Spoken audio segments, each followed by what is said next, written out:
here's something important to realize when you're doing a patch, okay? A patch kind of like this one here, you know, you can use the 3" to put the initial tape on and the first coat of Quickset. Then on your second coat of Quickset, you can go over that with a 4" and then make your patch a little bit longer and a little bit wider, because what you're doing is you've got to taper that mud back into the wall. You know what I mean?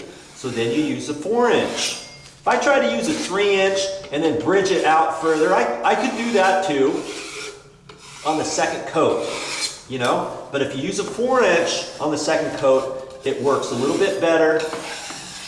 That's if you do enough patches. Pretty soon you're going to get lots of broad knives. And incidentally, see this one here? This is my 3", my cheapo 3" knife. It's already got rounded edges because I've used it so much. And a funny thing, you see the difference here? See how this one's all dirty and this one's nice and shiny? That's because this is a stainless steel one and this is just a steel one. This one's a lot cheaper. See how the handle's plastic? It's got ridges in there. And that'll do in a pinch. But this one here has a nice handle on it and an end on there. And these last so much better. The mud actually kind of flows easier off the stainless steel too. And what I really need to do is get a stainless steel 3" knife as well. And it won't rust like that. You know, you get rust on the wall after a while and stuff like that. But I usually mix up my mud maybe with this one. But, you know, I probably should get another one. Okay, so after the 4", the second coat of Quickset, then you saw I used a 6" with the regular all-purpose mud. And that's bridging this over further. You know what I mean? And then I can use that. And then I go out a little bit further with that too and stuff. But now, I'm going to put a tight skim coat on there. And I'm going to use this bugger. This is a 10". See how much bigger that is than that one? 6" here and then the 10". And what that's going to do is when I put that tight skim material on there, I'm going to go all the way over to about here.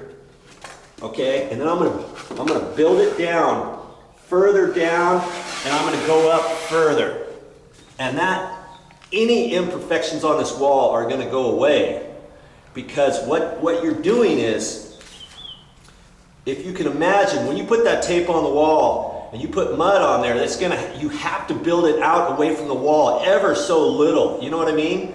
Because you've got to cover up that tape. So each coat, you're putting just a little bit more on, just a little bit more on. And what you're doing is you've got to trick the eye. So when you look at this wall looks perfectly flat now. Well, if you put a straight edge on here, from here over, it's going to taper down into the existing.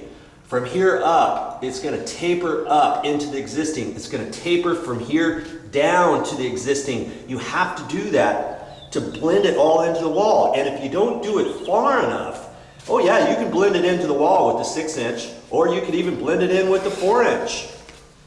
Just in this area. But if you do that, you're going to have a bulge here because you've got to taper this mud right here into about there. You see what I'm saying?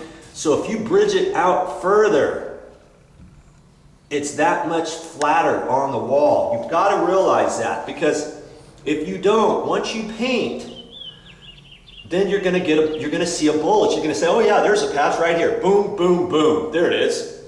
You know, you won't see it if you bridge it out further. Okay? So there's your tip when you're doing patches.